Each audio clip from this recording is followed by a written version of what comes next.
And welcome, everybody, to the Tuesday edition of the Just Parlay Show here at the Max Wagers Network. I'm your co-host, Scott Reichel, and joining me, as always, is parlay expert Chris King. And together, we're going to go through some of his favorite parlays for the Tuesday card. But before we do that, introductions. How's it going with you, Chris? How's your Monday? It would have been a lot better if the Dodgers would have, scored some runs. But I mean, if you were to blindly play the under last night, you would have made a ton of money because nobody scored more than a total of 6 runs in any of the night games. You had 3 in the Braves Pirates, you had 5 in the Phillies Reds, you had 6 with the Yankees and Mets, 3 with the Rays and Angels, 3 with the Rangers and Twins. The Cubs Cardinals game had 1. The Miami game had 3, and then Milwaukee scored 3 in the ninth to turn a 1-0 game into a 4-0 game. But still, no offense on Monday. Yeah, if you had unders, you absolutely cleaned up. It was a little bit sweaty in a couple of games, mostly the Marlins and A's game early on, because you had a lot of runners on base in the first inning, and then the Marlins broke through for a couple runs, and then the game absolutely died. So you ended up cashing an under there. But the Marlins team total, if it was, what do you say, 3.5? It was 3.5. Yeah, I was worried about it in the third inning because I said, oh, great, now they have 3. And then the last thing I think I said to you was, maybe they'll go scoreless the rest of the way. Yeah, that was one of the worst beats of the night because you have a team total of 3.5. You're getting 9 guaranteed at bats because you're the road team. They have 3 going into the fourth inning, and they don't score any more runs. So that was definitely a bad beat there for the Marlins team total over bettors. So but if you're taking the team total over, isn't that your own damn fault? Because we talked about how they'd gone under in like 21 or 22 of the last 23 games. Well, that was going to be my final point. So roughly 3 or 4 people on the planet suffered a bad beat last night. The rest cashed with the under. So it was a lucky winner, I guess, for a decent amount of people. Besides that, the other things to go through for the baseball card, you mentioned the totals, but the Yankees ended up winning a nice game there against the Mets. We saw Herman pitch relatively well. I know that you liked Vogelbach over 1.5 bases, and he homered, which was nice. But the Yankees had a win they needed to have. And besides that, the other takeaway, of course, was Montgomery, who pitched against your team, who had a very rare Maddox. And Madrigal did him a solid by swinging at the 99th pitch to ensure the Maddox being completed. But 1 hit, 9 innings, 99 pitches. A phenomenal performance by him. Cardinals won again. They've been absolutely surging. They play a doubleheader today against Chicago. You have any takeaways from last night, or just the fact that Montgomery looked incredible? Montgomery looked good, but I mean, and the thing that gets overlooked is the fact that was a 1-0 game, and Drew Smyly came up the hard luck loser because how do you tattoo a pitch that's at your forehead and put it into the seats? That's even worse because it wasn't even a bad pitch. It was easily a ball, and Pujols swings at a pitch at his head, and he somehow hits it over the ivy. That's a pretty tough way to lose a 1-0 game. And you talk about a bad beat, for Drew Smyly, that was. But, today the Cubs are going to go. They're bringing up Javier Assad from the minors. He's split the year between Tennessee and Iowa.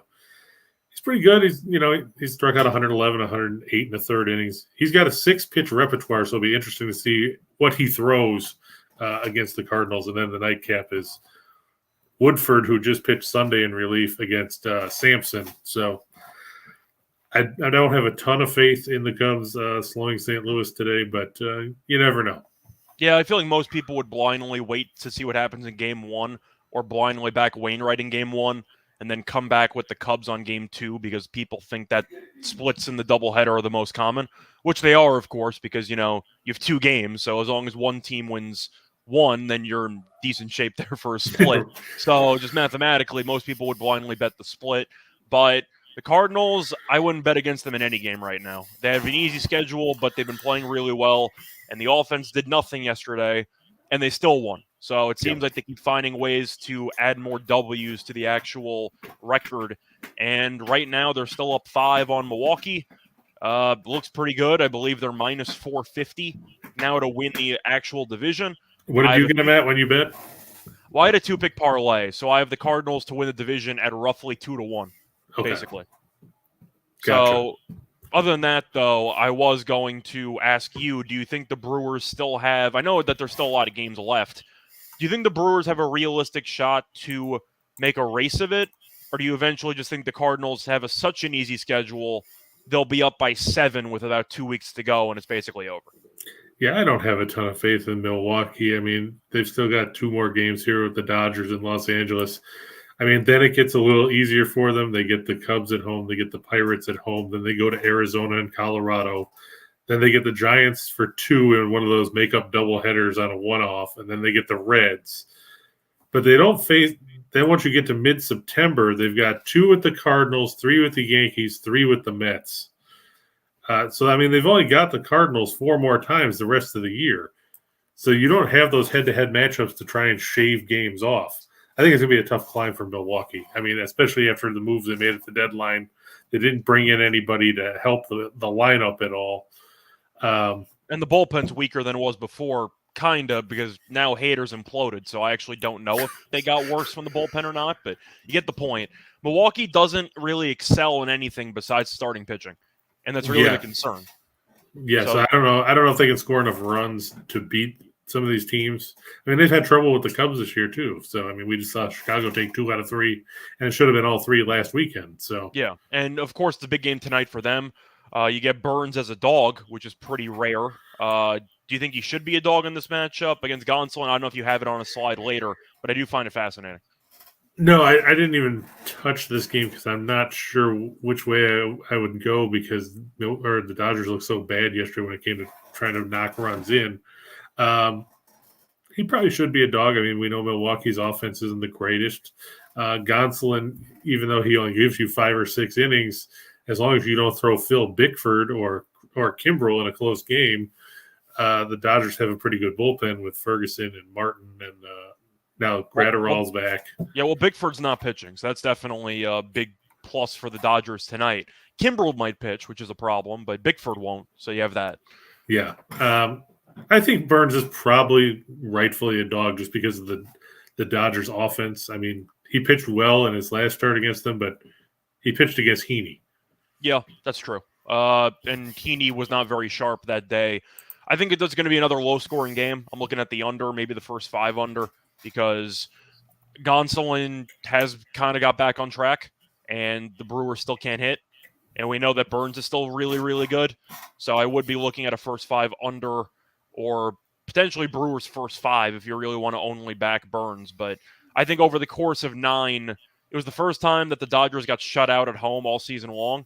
I do think they'll break through for a couple against Burns before the bullpen. But if the Dodgers score 3, are we sure they don't win the game? Yeah, that's true. I don't think Milwaukee can get to 3 necessarily. That's my point. So even if Burns pitches decently and the bullpen gives up a run or 2, that might be all it takes. He might be an unlucky loser today, kind of like what we saw for Smiley yesterday. And I'm not picking a 1-0 game, but he could pitch really well and still lose because Milwaukee's offense, yes, they broke through for 3 against Bickford in the 9th. It was 1-0 through 8. But the offense still didn't do anything. Yeah, and of course the funny thing was it was Urias homering off Urias to put the only run on the board. Mm-hmm. Tim, I want to know why Max Scherzer only struck out 3 guys last night. It's a fair complaint. Yankees came through. It was a win they needed to have. Now they're facing off against the Mets again tonight. I'm sure we'll talk about that game in a little bit. But there is one other takeaway that we do have to talk about from either yesterday's action or from the morning news. Kevin Durant with the Brooklyn Nets has officially withdrawn his trade request. I'd say translation, nobody wants me, so I'm going to go back to my apartment. That's kind of how that worked itself out. So are you surprised by this? And what is your expectations for the Nets in the upcoming season? I'm not really surprised. I mean, nobody wants to pony up whatever the Nets were looking for a guy who's, 34? And has had injury issues the last few years. Yeah, I looked it up. He's technically 33, but I believe he turns 34 in a couple months. Okay. But still. And he's getting paid how much? A lot of money. Right. And, I can't justify if I'm another GM, could he put me over the top? Potentially, but what am I going to have to give up to get him? And then you have no guarantee he's going to stay healthy because he's missed a huge chunk of time in the last few seasons. As for what it does for the Nets, well, I guess it keeps their group current. Do I think they're going to be great? No. Do I think they'll be good? Sure. They play in the Eastern Conference where you can win 40 games and still be a middle-of-the-road team in the playoff seeds. They'll probably win 45 or 48 games. They'll probably be somewhere in the 3 to 5 seed range. I don't know if they'll get past Milwaukee. I don't think they'll get past Boston. Everybody wants to talk about Philadelphia. Still not sold on them either. I don't think it's going to be a whole lot different from what you saw a year ago, other than they'll be a few games better than what they were in the standings. I think you can argue the only difference would be that this team defensively would be a lot better because Ben Simmons, one of the only things he does well is defense. So that definitely would help the identity of this team. Would the trade-off be that they'll be worse offensively because Ben Simmons can't shoot a shot outside of 12 feet? See, that's the concern because Claxton can't shoot either. So I don't know if Simmons and Claxton can actually play together, which I think is going to be the real question mark there. I think the Nets could still beat Philly in a playoff series. I think that would be a very competitive series. I don't think they would beat Boston or Milwaukee, so we're on the same page there. I think Philly they would give a serious problem to. Miami's interesting because I don't know if Miami would beat them because they don't exactly have much offensive firepower. The defense is great for Miami, we know this, but I do kind of wonder what the story is with Miami moving forward. They'll be a good team, we know this, but do they have enough to get over the top? Probably not. So I wonder if they could beat Miami. I think Toronto is a dark horse candidate in the Eastern Conference, but I think they're going to be very good. But I am not surprised at all. I was on a podcast on July 1st when Durant first demanded a trade, and I said he was bluffing. I said the Nets are not going to trade him. I said I expect KD and Kyrie to be there for the start of the season, and everything that I said happened. So I'm not surprised by how it worked out. I do think I got helped out by the Gobert trade, which happened about a day or two later, because that absolutely ruined the entire trade market for players. I know we were talking offline via text message about the Donovan Mitchell situation with the Knicks and how the alleged trades up to this point were 5 draft picks, Obi Toppin, and another player, Fournier. But it was 5 draft picks and Toppin for Donovan Mitchell. And it didn't work out. Like there was apparently some type of deal in place, or there was some type of deal being negotiated, and Ainge said, I better get those picks protected. And the Knicks said, what are you, out of your mind? It's 5 first-round picks, and apparently talks fell through. I get that Gobert went for a ton of picks. When the hell is Donovan Mitchell ever worth 5 draft picks? 5? Well, if you're the Knicks, and here's what Danny Ainge is banking on right now.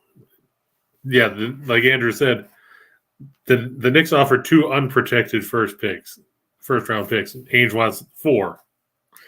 What Ainge is banking on right now is for James Dolan, who interfered in the whole trade that brought Carmelo Anthony to New York. He's waiting for Dolan to come in and force Leon Rose's hand to make the deal where the Knicks are going to give up more than they need to. I understand the idea and the gamesmanship. We saw him also wait on the KD Paul Pierce trade to the Nets, and he ended up waiting a little bit longer, and he forced King to throw in a couple extra picks with non-protections there, with unprotected picks, and look how that worked out. It was a great trade for Boston, obviously. He's one of the best fleeces of all time. But I do want to at least point out the trade value of Mitchell. We've seen the last couple of years that he's a very solid scorer. I'm not sure if he's amazing at anything else. He's a good passer at times, but defensively, he got absolutely torched against Dallas. He looked like he didn't care about defense in that entire series. Are we sure that Donovan Mitchell's worth more than 2 first-round picks? Is he worth 4? I don't think he's worth 4 first-round picks. I get you can argue that Mitchell's a sure thing, and you're taking gambles with the prospects developing into something if you want to keep the assets for the draft. But I don't think Mitchell's a 5 or even a 4 first-round pick guy because he plays no defense. I think he's a 2 or 3 first-round pick player, in my opinion. Well, the fun part about this is what they say all the time. Somebody is only worth what somebody else is willing to pay for it. What would you give up for Mitchell? Would you give up 3 or 4 first-round picks for him? Because I wouldn't. It depends what I need on my team. If I need a guy that can score and that can run the point if he needs to, because I mean, let's face it, for a while he had to play the point because after Ingles got hurt and then after Conley, did Conley things and Conley's just old at disappeared. this point. Yeah. So, I mean, he can distribute too. It's just a matter of whether he has to. To your point about not playing defense against Dallas, that's because they had to rely on him to try to score because nobody else was scoring in that series. They looked horrible offensively for the most part. Andrew said when Danny Ainge was asked about playing poker with Bird and McHale, why he is a Mormon, why a Mormon is okay with gambling, he said it isn't gambling playing these guys. He said the same mentality applies to the Knicks. I mean, I get the angle, and there's no immediate rush to trade Mitchell, but I really don't even understand the ask. The fact that the Knicks even volunteered to give up 5 first-round picks means that I clearly don't understand the current trade market, because I don't know how Mitchell's worth more than 3 when he actively punted defense for an entire playoff series. And also a question for you: what is the ceiling of a given team with Mitchell as its best player? Do you get out of the second round? Probably not. Is it worth 5 draft picks to acquire a player who, on his own, will not get you past the second round? Probably not. If you're a team like the Knicks that are starved for making the playoffs with a fan base that can be as volatile as them, I mean, was it worth, and Rye's going to bitch about this, was it worth the 76ers trading for Harden? Is Harden going to get you out of the second round of the playoffs? But the difference with Harden there is that he is not the team's best player. So the thing He thinks he is. Harden is now kind of taking on a Robin role, which I still don't think they're good enough to make the finals, for the record. But at least Embiid is the main guy. He's the main focal point. And Harden is still one of the best passers in the league. So there's that. Now, he can't stay healthy, and he's still extremely turnover prone because he has the ball in his hands all the time. But he does some things that could complement Embiid's game well. Does Mitchell do anything when he doesn't have the ball in his hands? Well, like you said, he's a decent rebounder for a guy that's only, you got to remember, he's only 6'3". He benefits from the fact that his wingspan is 6'10". He can play defense. It's a matter of, Utah's defense was basically either watch guys shoot threes and hope they missed, or if somebody went by, they had to deal with Gobert. That's the big issue. Now, if he goes to New York, who's he going to have to deal with? Mitchell Robinson? Not really sold on him as being a great defender. But, for as much as we talk about Mitchell, last year he actually did have his best shooting performance. He shot 53.3% effective field goal percentage. He's a good offensive player. I said that before, but defensively, he punts assignments. He did average 1.5 steals last year, though, which isn't bad. I'm just saying, if you watch the playoffs, you know that Brunson, who could potentially be his future teammate, absolutely cooked him for the entire series. And Dallas started running whoever offense on Donovan Mitchell. That's not a good look for a star player when the other team is actively just hounding you on defense and you are giving up layups at will. It's the same reason why I'm still anti-Trae Young. I recognize how talented the player is.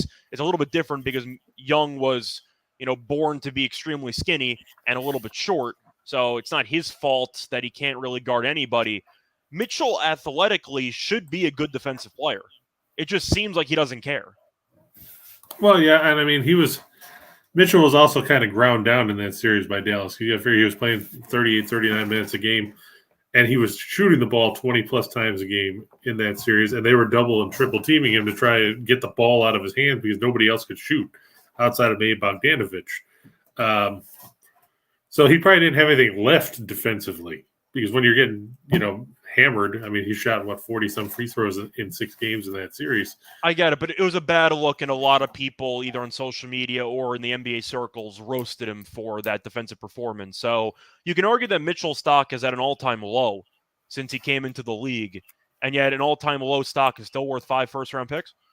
And Toppin? That seems a little bit rich. Well, Toppin doesn't really seem to fit in the Knicks system because they don't want to play a small ball lineup with Toppin and Randall. And they screwed over Toppin because they gave Randall a huge contract, and he's been terrible ever since. But he's getting paid so much money, you can't really bench him. There you go. So, I mean, that was kind of my main talking point I wanted to have about the Knicks because that also got brought up. As for the Nets, I think we're on the same page. I think they'll be somewhere between 3 and 5 for seeding. I think I actually lean more towards 4 and 6. I don't think they're going to be in the play-in, but I do want to point out that KD, as you said before, has been very injury-prone. And Kyrie, historically speaking, has also missed a lot of games. Simmons has been relatively healthy. He just chose not to play last year, but he has been relatively durable. So I think the Nets will be fine. I really like their roster on paper, but I do question A, Steve Nash as the coach, B, durability, and C, chemistry, because you do have to wonder how these teams are going or how the players are going to mesh together. But I think losing Bruce Brown hurt a lot because he was a good. I was going to say, I think they're going to miss him. And they kept, of course, they're getting Joe Harris back, and they got Patty Mills back, but neither of them can guard anybody. So I still don't really like their overall defense, but Simmons is going to help. So that's kind of my takeaway for the Nets. I was right about KD.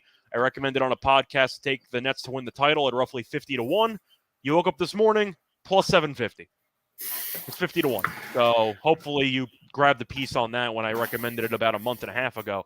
But and one other thing, too, not from basketball, from college football, how much is Marshall going to be impacted now that Ali has stepped away from the team for an undisclosed period due to personal reasons? I didn't like the team either. I mean, we talked about the conference, and we talked about the Sun Belt, and I mentioned how Marshall could, keyword could, be a candidate to win the conference. I wasn't going to pick them, but you could still talk about the fact that they're in the weakest division, and Louisiana's replacing half the team. So we thought Marshall maybe, could sneak up on some teams. But first of all, Marshall isn't in that region, so that's a problem. If they were, I would have picked them. But you're in the same region as Appalachian, as Georgia State, as all the other good teams, basically. If they were in the Louisiana region, we mentioned picking Marshall as a threat, but they're not. So we didn't like the team anyway because we figured the coaching staff especially, they just blew too many games last year. And do you think that's going to take them from being bowl relevant to potentially not bowl eligible? I think that running backs, of course, are overvalued in the NFL. In college, they're not. In college, running backs are extremely valuable because a lot of teams base their entire philosophy on one player, and they can't adjust to life without that player. Ali is easily the best player on Marshall's entire offense. Him being out's a big deal. That's huge. So I think Marshall's going to make a bowl game, but I think they're going to win like 6 or 7 games. I don't think they're going to do better than that. Do you? I don't even know if they'll get to 6 or 7, depending on how long he's out. I mean, yeah. But we talked about Marshall in the conference. We weren't exactly high on this team anyway. I was more against the coaching. But now with Ali being out, it's a bigger reason you could fade Marshall because in that division, they're probably going to finish, what, 4th? 3rd or 4th? That usually gets them around 6 wins. So Nathan asking, should he move on the Braves minus 1.5? Well, I found a real fun stat about the Braves. They killed me yesterday, so by game after theory, they're kind of in line to do well today. But if you want to look at some facts here, the Braves, when let me just make sure. Okay, so according to this random stat, I don't know how true this is, but apparently there's documentation for it. The Braves are 23-0 straight up in the last 23 games as a favorite against a losing record team at night. 23-0. Apparently, that's an actual stat. I didn't know that existed until about 20 minutes ago. A 23-0 run is pretty solid. And it's Max Fried going against JT Brubaker and everybody else talking about good randomly. Recently. Randomly, but that's just it. Can you bet randomly on a guy that's 3-10? I think that he's going to struggle anyway because the Braves killed my team total yesterday, so they have to score 10 runs today. But I will at least point out Brubaker does seem that he's turned a corner over the last couple outings. Well, I mean, he beat up he shut down a Boston team. Before that, he pitched well for 5 innings against Arizona in that game where we talked about Merrill Kelly was pitching and he was down, and then they blew it up late. Yep. And he pitched okay against Baltimore if you count 3 runs in 4 innings. Okay. But, the Pirates had lost 6 straight starts from Brubaker before he beat Boston last time out. I can't put And the faith in Braves the still won Pirates. yesterday, by the way. The Braves still won the game. Even though Odorizzi pitched. The Pirates scored 1 run against Odorizzi. That's a serious red flag.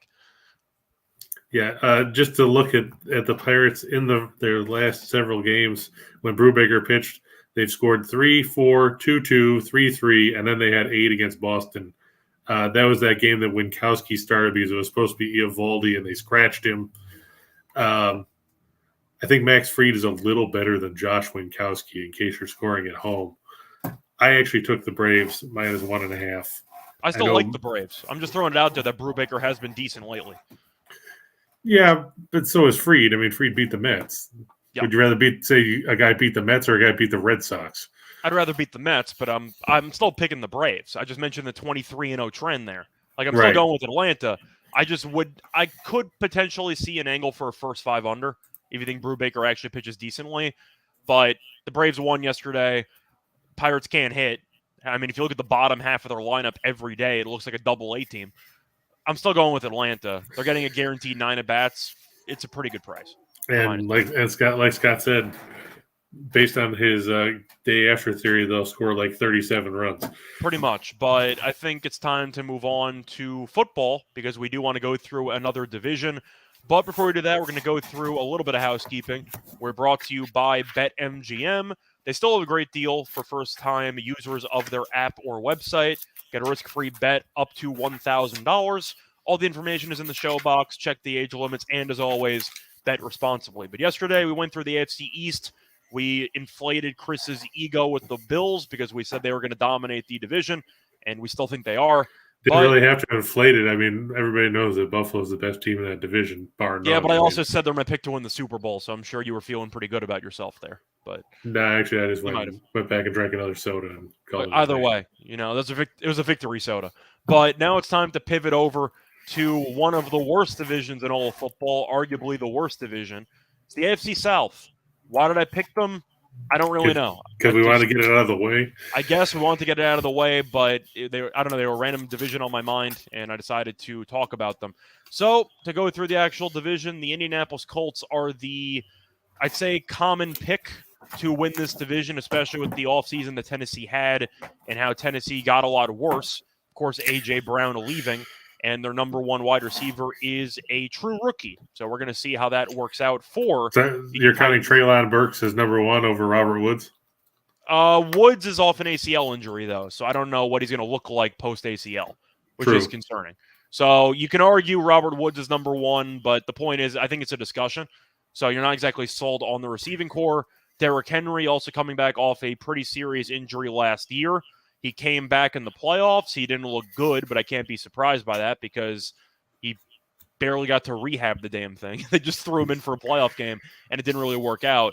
But to start off with the actual odds for this division, you have the Colts, who are minus 130. You have the Titans at plus 175. Once again, shop around. You might find better lines.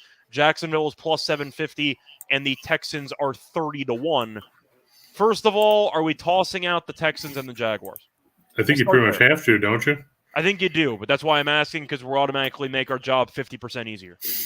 Rye says Lovie Smith shocks the South. That means Houston will win 5 games. I'll tell you one thing about Houston, though, that I do think is fascinating. I don't know why they're 30-1 and Jacksonville's plus 750. I think those teams are a lot closer than the odds suggest. You're telling me Jacksonville's about 4 times better than Houston? I don't buy that for a second. I guess they were just basing out the fact that Jacksonville spent a bunch of money signing a bunch of mediocre guys that they think are better than the guys they already had. But I'm just acknowledging that if you want to go based on odds, I think Jacksonville should be closer to 15-1. Yeah, I don't think Jacksonville's any good. So 750, as far as I'm concerned, is an absolute robbery. Under no circumstance should you take Jacksonville because the odds are terrible. Houston, I don't think is going to win the division, but 30-1 actually sounds reasonable. I think the Jaguars' price is a joke. Yeah. So I'm eliminating the Jaguars automatically. I think Houston's going to be respectable. I don't think they're going to be good, but I don't think they're going to get blown out every week. I think they'll probably win 4 or 5 games, give or take. I think Yeah. Jacksonville wins 5 games too. Yeah, Jacksonville might get to 6. I mean, you could see Houston maybe getting to 6, but the division is so bad. I mean, you're looking at the quarterback play there. You got Davis Mills, you got Trevor Lawrence, you've got I think Mills is better than Lawrence right now. I yeah, haven't seen anything from Lawrence since he came into the league. At least Mills had moments. you got Ryan Tannehill, who was good 2 or 3 years ago. Did he lead the league in interceptions last year? He might have. I mean, he wasn't very good because I thought he did. I know he sucked in the playoffs because He always does. instead of running the ball, we decided, hey, you know what we should do? We should throw the ball. Never mind that we have one of the best running backs in the league, and we have capable backups. We should throw the ball a bunch of times, and then wonder why you friggin' lose to Cincinnati at home because you can't friggin' cash in on a goal-to-go situation where you throw a pick. So I pulled it up, by the way. Stafford had 20. He led the league last year.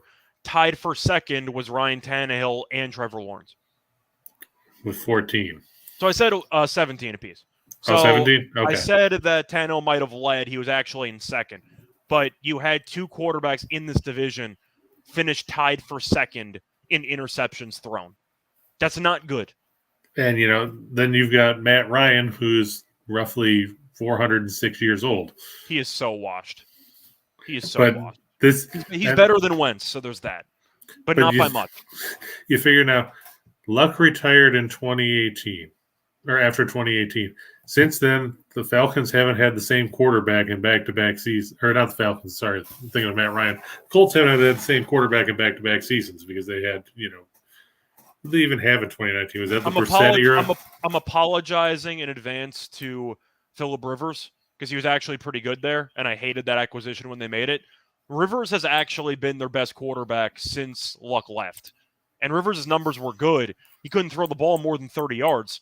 But you're looking at what happened last year. Wentz was really not good at all. And if you watch Matt Ryan the last couple of years, you would know that his arm is basically cooked. Yeah, I mean, I remember Rivers because we played them in the wild card round in 2020. And I watched him try to throw a Hail Mary on the last play. That was the Bills game, and he was short by 20 yards. Yeah, and it looked like it was going to die in the air. I still couldn't believe they didn't bring Brissett in to throw the Hail Mary, but that's a separate story. Sadly, as cooked as Ryan is, he's probably the best quarterback in the division, and that's not really a endorsement. No, I mean, when it comes down to it, I don't like Frank Reich as a coach. I'll state it publicly. I don't think he's very good. I don't know how many times you can choke away important games in December or January, and people still claim that you're a great offensive mind. I don't think Reich's a very good coach, but having said that, I do think he's the second best coach in the division behind Mike Vrabel.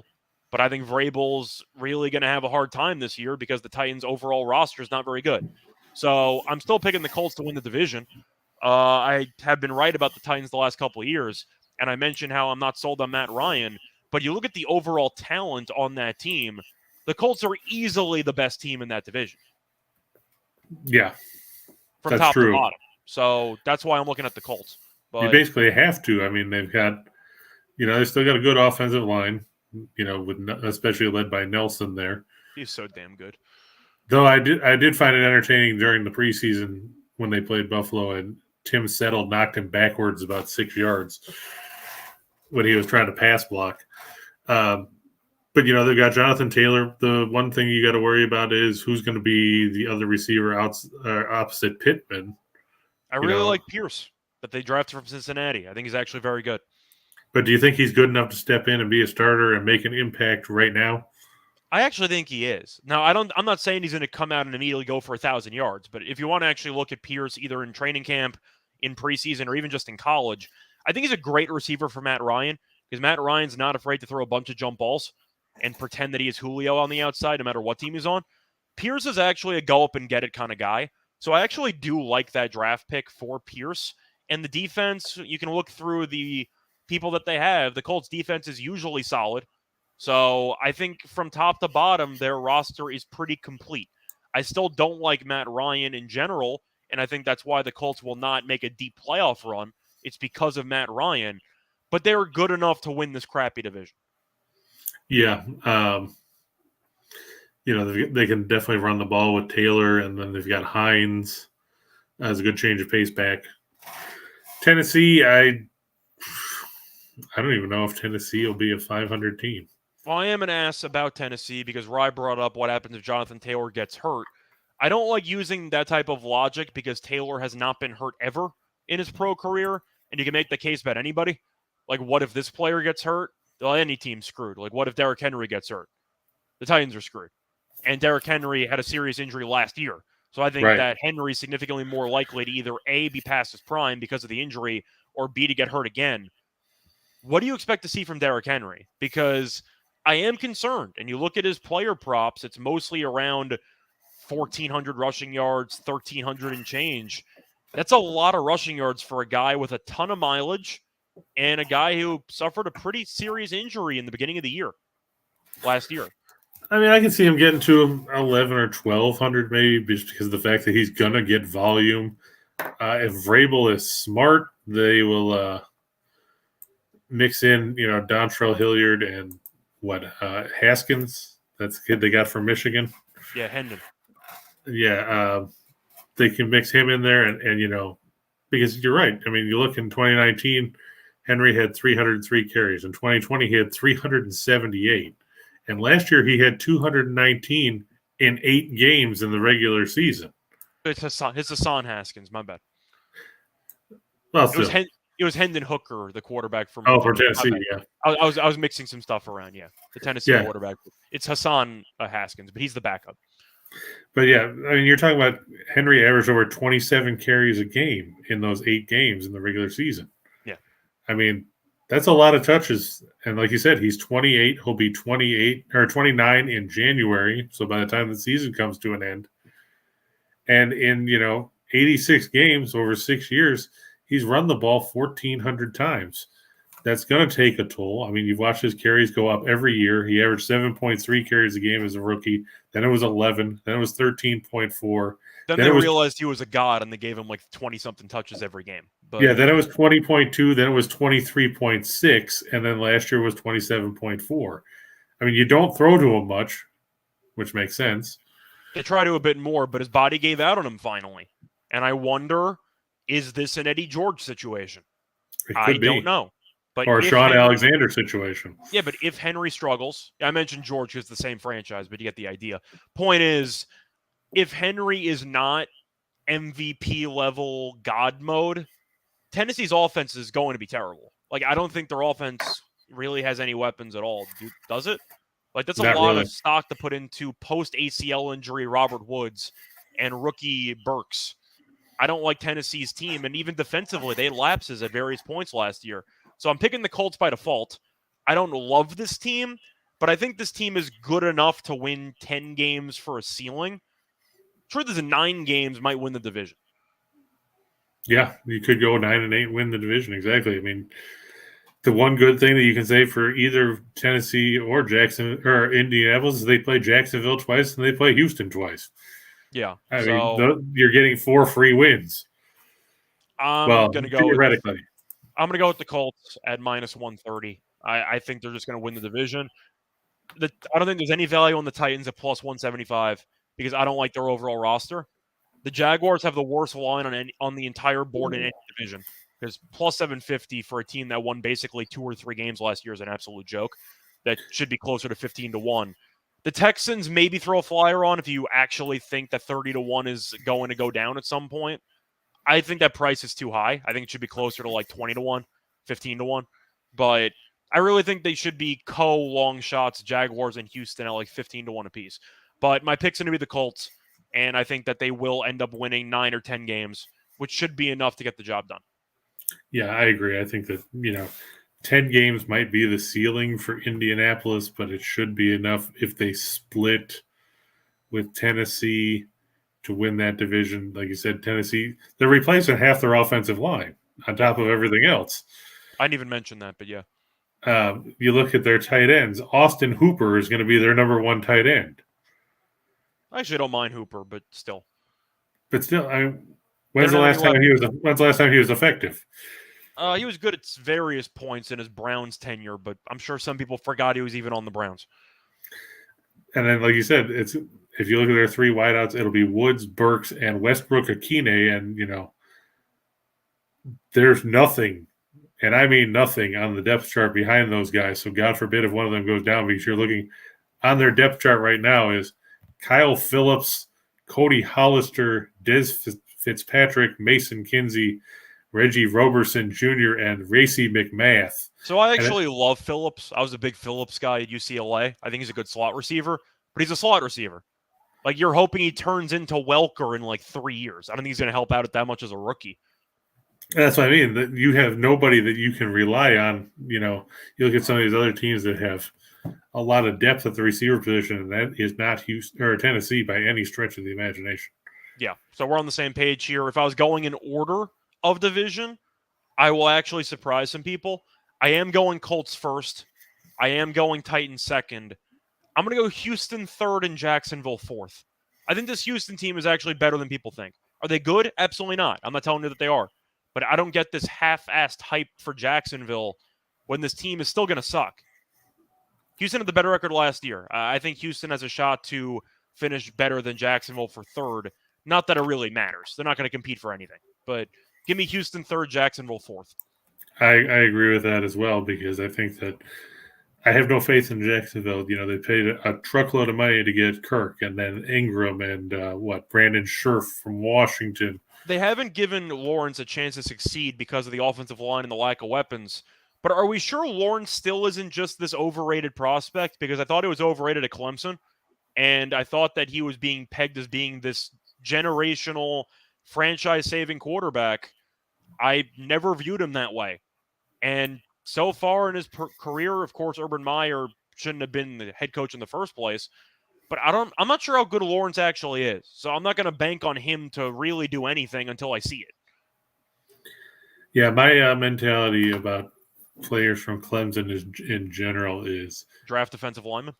Is don't draft anybody. Oh, I mean, the wide receivers, they usually have a couple of decent options. No, I watched Buffalo draft Sammy Watkins when they traded up to get him. He was okay early on. He just got injured all the time. They drafted C.J. Spiller. He sucked. That was a running back. Yeah. I don't like ETN. Yeah, I don't like him either. He got injured in college, and he was awful by the goal line, but, whatever. But, yeah, Clemson, defensive line, secondary is usually a good option. Pretty much on defense, you want to take him, and some wide receivers. But Dexter Lawrence sucked too. Lawrence wasn't great. Farrell didn't work out.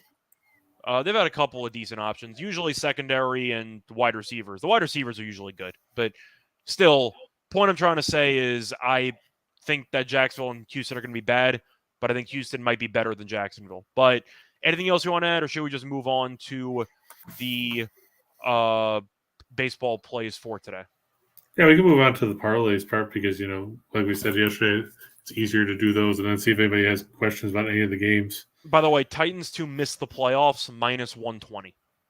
Yeah, so that just shows that Vegas has no faith in them either. I don't think they're going to make the playoffs. I mean, you look at the AFC West, people are making a case for 4 teams in that one division. I'm not making that case. I think you're going to get 3 teams in that division, but then you still have Baltimore and Cincinnati. One of them is going to get a playoff spot. I think Tennessee is one of the odd men out, and I don't think they're going to make the playoffs. So I actually like the -120. I think Tennessee goes 8-9. Yeah, I think 9 wins probably is as high as they'll go, and that's just because of the division. And I don't think that's good enough. No, I agree. I think it's going to take. We didn't even mention Miami. There's a lot of wild card teams there. That's true. So, yeah, there you go. And you got the whole AFC West. Mm-hmm. So that'll be interesting as well. But, I don't think Tennessee makes the playoffs. And then you have to wonder, will they pull the trigger and get rid of Vrabel and go a different direction? Because that's always a viable option too. No, I think Vrabel has endless job security at this point. He just won Coach of the Year last year. I don't think they're going to toss him. It's not his fault that the front office traded away A.J. Brown and Henry got hurt and they had a bunch of contracts and stuff that didn't really work out long term. I think Vrabel's safe because you have to remember, if you want to get rid of Vrabel, what's the alternative? Hey, it's not my fault if I pick the Angels to beat the Tigers and they get shut out because they can't score against a guy that hadn't pitched in 3 months. But you know what? it still affects the bottom line for me.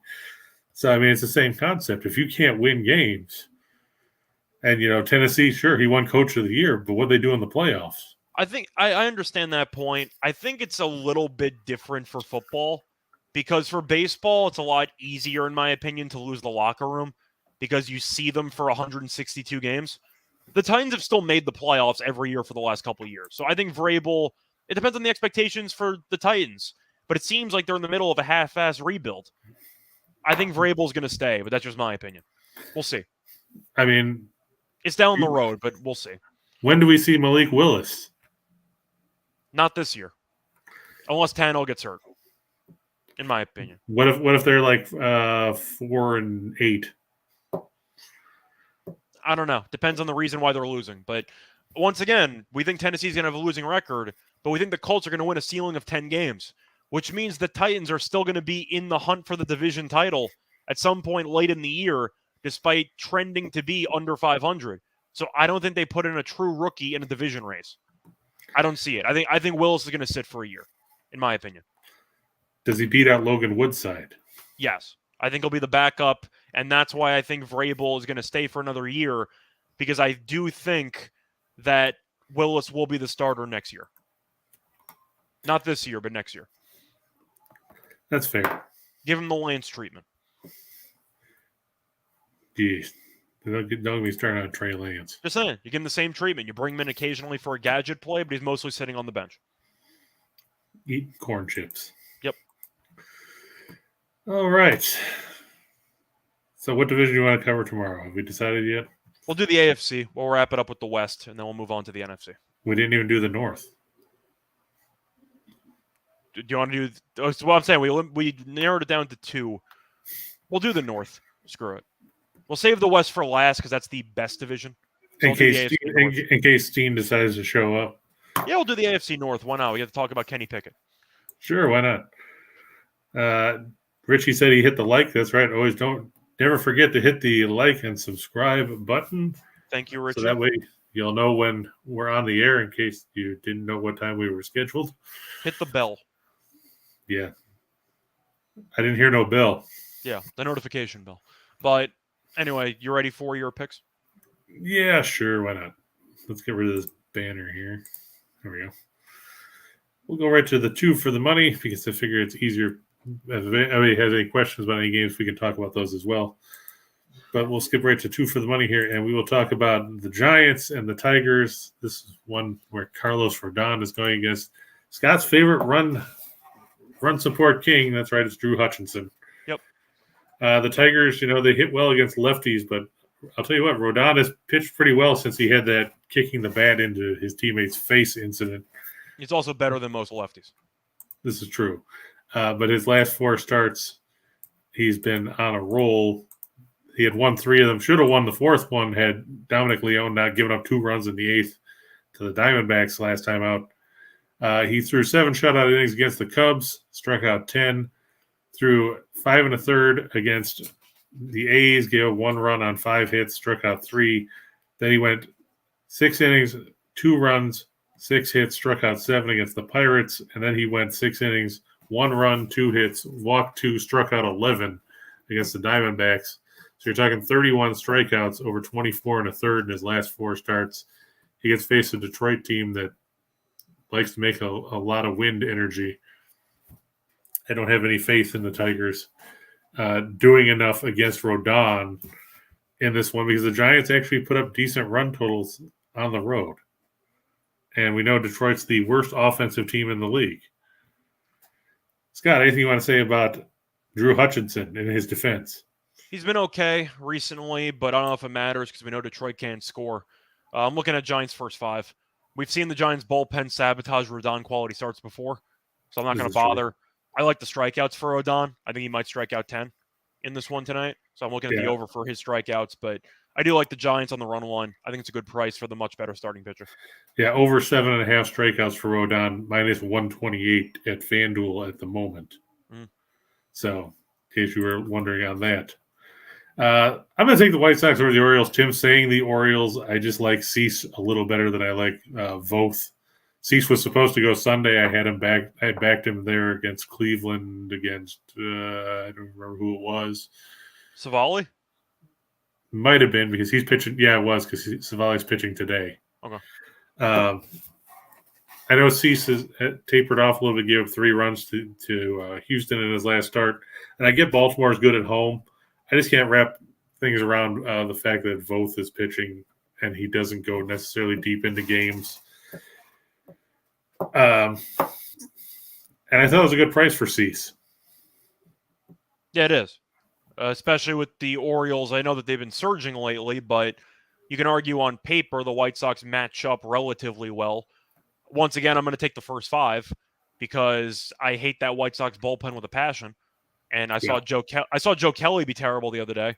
I thought he sucked since he was on the Red Sox. I don't think he's any good. But, Kelly had one moment where he hit an Astro and he did the crying, reaction there to mock them. But he's not a good pitcher. The bullpen's not good for Chicago. Baltimore's bullpen is, and I actually like Batista a lot as a closer in the post-Lopez era. So I'm going to go. Bautista has some nasty stuff. He does. Sometimes he has command issues, but his stuff is really good. I'm just going to go with the White Sox first 5. I've seen too many blown leads from the White Sox bullpen, and I don't want to see La Russa intentionally walk anybody in the 7th inning with a 1-2 count. So I'm going to go with Cease first 5. The Rays over the Angels is Jose Suarez facing the Klubot. Now, if you watched it yesterday, we said to take Springs over. Who the fuck pitched for the Angels? Who cares? He wasn't any good. Wasn't Sandoval? Was it Sandoval? No, Sandoval pitched over the weekend. Either way, the point is nobody scored in the damn game. The Rays just scored more runs. Yeah, it was a very, very unentertaining. Oh, Tucker Davidson, who I thought they would have lit up because he sucks. Yeah, Tampa doesn't light up anybody. This is true. So I like the under in this game. I agree with you anyway about Tampa. I mean, the Angels are a complete fade every single game. But I like the under in general because Suarez has been good lately. So I think you're going to see a low-scoring game. Yeah, and to your point, the Angels under in their last 4 games. Tampa Bay under in each of their last 4 and 7 of their last 9. Yep. And in case you're wondering, the only total that was over 7.5 in that stretch was the game that Kluber started against the Yankees with the rain delay where they combined to score 7 runs in the 10th of a game that was, 4-0 before the rain started. Yeah. So, like Scott said, look for a low-scoring game there. The total is 7 at the moment. I still like the under. Neither team can hit. And we talked about Atlanta. Scott said Brubaker's been better of late, but let's face it, he's 3-10. The Pirates are not a good hitting team. Yeah. And Scott said that the Braves are good to score 38 runs. Yep, most likely. So the score will be like 38-2. If you want a prediction, I'll go 7-2 Atlanta. There you go. 7-2. Write it down. That's my random prediction. On 4 for the show, I went with the Marlins yesterday, and they won. So yeah, I didn't move them. Their line's pretty much the same. It went from 132 to 135. It's Pablo Lopez against Zach Logue. Scott, what do you have to say about Zach Logue? He has a fun-sounding last name. There you go. But he's not very good at pitching. He's also not. Yeah. Oh, no, go ahead. I was going to say, the issue is that Pablo Lopez had the amazing start. He started the year like Alcantara, and then he fell off a cliff. So you kind of have to wonder if you're concerned moving forward about Lopez because he's not pitched well for a while now. But it's Oakland, and they can't hit either. So the total for that game is 7 as well. We didn't even get anywhere near there yesterday. I'll lean under there too. Lopez, he did get shelled by San Diego in his last start. They've lost his last 4. Like I said, it's Oakland, and God knows Oakland is freaking terrible. Yep. Moving down the line, the Rangers over the Rockies. Scott, this game's coming to you from Coors Field. And we just watched the Rangers take 3 of 4 from the Twins at Target Field. It's Dane Dunning who suddenly realized, hey, I can actually win games because he had 1 win, I think, in his first 18 starts, and now he's all the way up to 3 against Herman Marquez. Marquez's home numbers are not good. He has a 5.85 ERA at home. However, if you do want to look at the last couple of starts, he's actually been pretty good. Last 3 starts, 18 innings, 3.50 ERA. Going through his last couple of home starts, he's been mostly good. He didn't pitch that well against the Dodgers, but he faced off against the Cardinals, 6 innings, 1 run. Faced off against the Dodgers, 6 innings, 5 runs, 4 of them earned. The White Sox, 6 innings, 1 run. The Pirates, 6 2/3, 2 earned runs. So he's been pretty good in his last couple of home starts, which gives me a little bit of pause. I think I'm actually going to lean to the Rockies in this one. I think that Marquez has looked a lot sharper at Coors. You never know what you're going to get when an opposing pitcher walks into Coors. So I'm going to lean Rockies, but I understand your angle, especially at plus money. I get it. I'm just going to go with Colorado. Yeah, my counter to that is that, Marquez. The Rockies suck. Well, the Rockies have lost 4 of Marquez's last 5. The Rangers have won Dunning's last 4. Mm-hmm. And I know Dunning's road numbers aren't good. He's got a 5.08 ERA. He's 0-5 on the road, but his last couple of road starts, 6 innings, 2 runs against the Angels, 2 runs in 5 against Seattle, and then 5 runs, 3 earned in 5 1/3 against Baltimore, 2 runs in 6 against Kansas City. So he actually hasn't been bad on the road of late. Like I said, he's coming off back-to-back wins. He beat Seattle. He blanked the White Sox in a game where I thought that he was going to get absolutely slaughtered. Only gave 1 hit in 7 innings. And he beat Oakland his last time out. I know everybody's like, well, who cares that Reichel could beat Oakland? I'm sure that, a bunch of kids, a bunch of 12-year-olds that play wiffle ball could beat Oakland, but that's not the point. I'm gonna go with Dunning. He's been on a roll late here. Cecil, I'm surprised 6.5 is his strikeout total. I know he has tendencies to have issues with control, and I know Baltimore can be aggressive, swinging early in the count. But he fanned 13 when he faced them earlier this year. I just think that number's too low anyway. I mean, Cease is he still leading the American League in strikeouts, or he's not anymore, but he's in the top 3? Let me check. Because I'm pretty sure I thought he was still leading the league. He still was, but I mean, let's take a look here. Cease has Garrett Cole passed him. Oh, he did? Okay. But has Cole made more starts? I believe so. Cease is in second. He's 11 behind Cole. There you go. Cease has made 24 starts, 133 innings. He walks a bunch of guys, and that's something he's got to work on. 58 walks. He leads the American League in that category. But he's averaging 12 punch-outs per 9. Yeah. So you figure, based on that number, if he throws 5 innings, he should strike out 6 and change. So if he gets any outs in the 6th, he should have no problem getting there. And the Blue Jays over the Red Sox. It was supposed to be Stripling. Now I'm seeing TBD. Have you seen anything about a pitching move for the Blue Jays there, Scott? I see Stripling according to ESPN. Okay, because when I went to MLB, it said it went to TBD, and then I don't know how accurate it is, but ESPN says Stripling, so I'm just going to roll with Stripling. To be honest, does it really matter? Because it's Winkowski going for Boston. I was going to say, I don't even know if that's the reason why I was going to back Toronto. I was going to back Toronto because they own this team. Toronto's 10-3 in the 13 meetings against Boston this season, and the last time they met up in Fenway, the Blue Jays swept the series, won each game by at least 3 runs, and outscored the Red Sox 40-10 in the 3-game series. That close margin. Yeah. So, I mean, one in the game, of course, was 28-5, but you get my point. Toronto has just dominated this team, so I think 137 is a steal. Agreed. So you see, if you were to play the money line on those, just under $959 on 100. You play the run line, just over $2,000.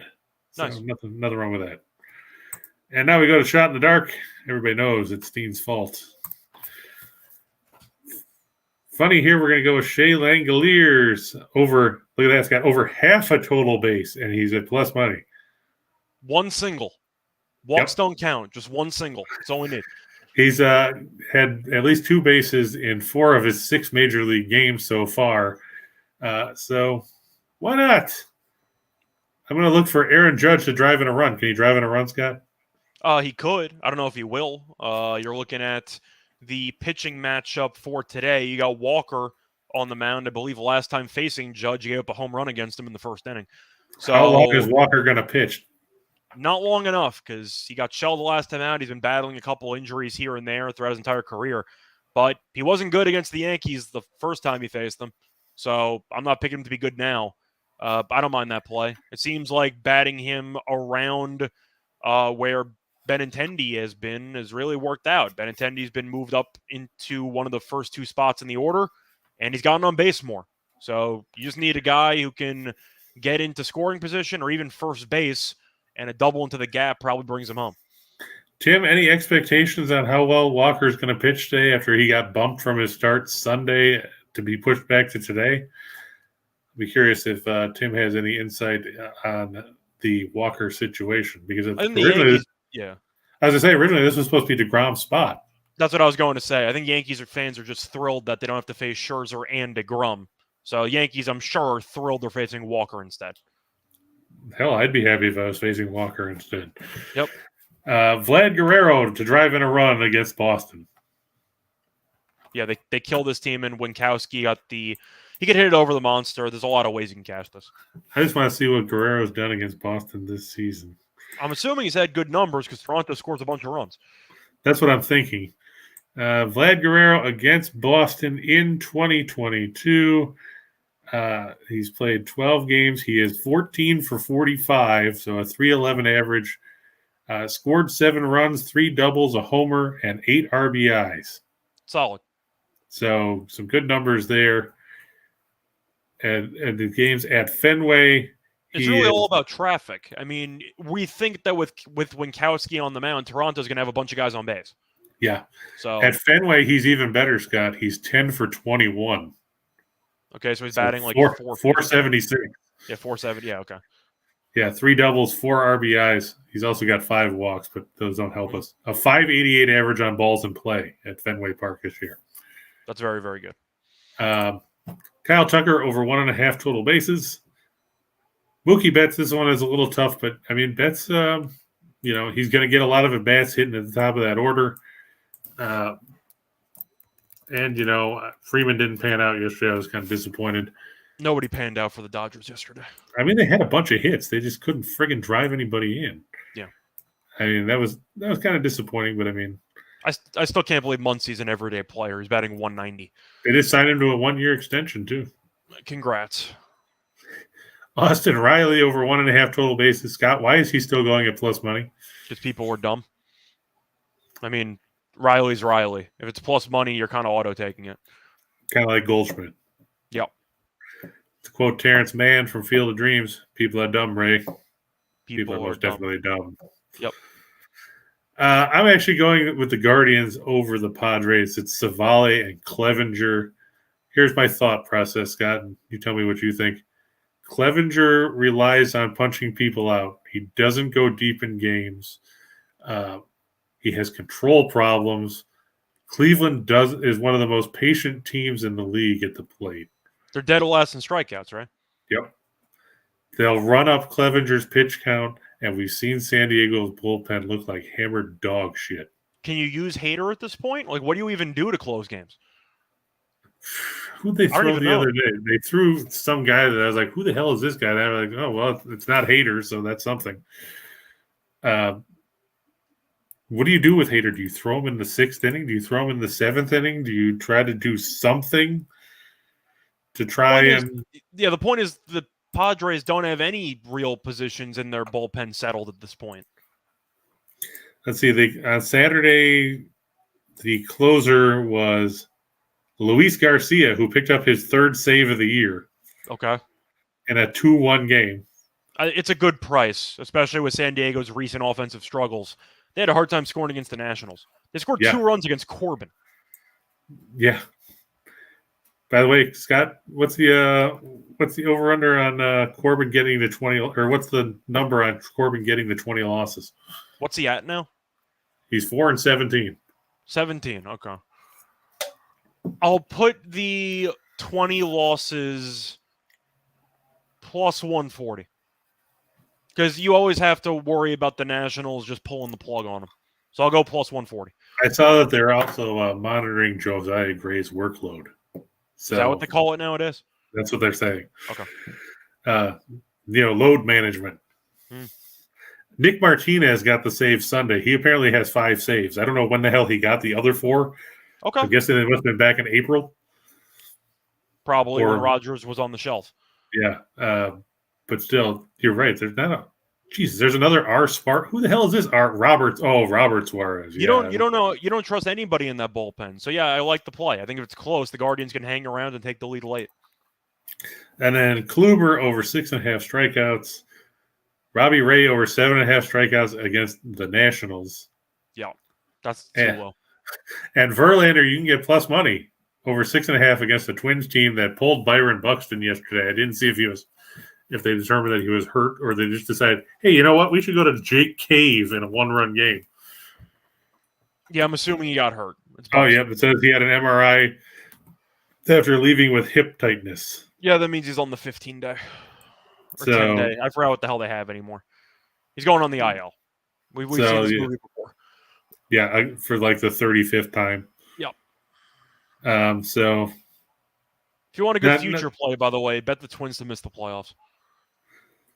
So you think that you don't think they're getting there? Do you? They're third in the division? Yeah, but I mean they're not that far behind. That's the problem. I know they're not, but they just lost Buxton. True. They're screwed. Yeah, they lost 3 out of 4 to Texas. Hey, Texas has won like 4 out of 5 or 5 out of 6. Yeah, but they're not a good road team. The point is that the Twins peaked. Twins peaked in the first half of the year. They haven't been good since the All-Star break. Oh, they're actually second. They're 2 games behind Cleveland. The White Sox are 3. Point is, their record, they're 4 games over. I don't think they're going to make the playoffs. It's just a bad division all around. It is, but I think Cleveland has more in the tank because their bullpen's actually solid. And the rotation's not bad. That's true. And by the way, in case you were wondering, Javier Assad has made it through 2 2/3 innings at Wrigley Field in his major league debut without giving up a run. It's 0-0. Cardinals with a man on third with Paul Goldschmidt at the plate behind 0-2 in the third inning there. It was the same situation in the first inning, except Goldschmidt was up with 1 out, and he grounded out, but they threw it home. So they cut down one of the greatest names in Major League Baseball, of course, Lars Nootbaar. I like Nootbaar. Not to be confused with Nutbar. I think Nootbaar is pretty good, but either way, point is if you want to bet that parlay, it's $100 to win $216,000 plus. On the run line, it's $277,000 plus. Anything else you want to talk about before we wrap it up? Just if you can't get enough of our plays, you can always go to the website for the premium picks. There should be in the show box below, according to Jim, our trusted producer, Jim Williams. I'm on there. Scott Steen's on there. Reichel's got his YouTube videos because Reichel believes in free enterprise. Yeah, man of the people. Exactly. And somebody's got to be. Yeah, but either way, thanks to all of you for stopping by. We'll be back again tomorrow to go through the AFC North as well as the actual plays for the Wednesday card. But until then, good luck to all of you and all your bets. Bye, everyone.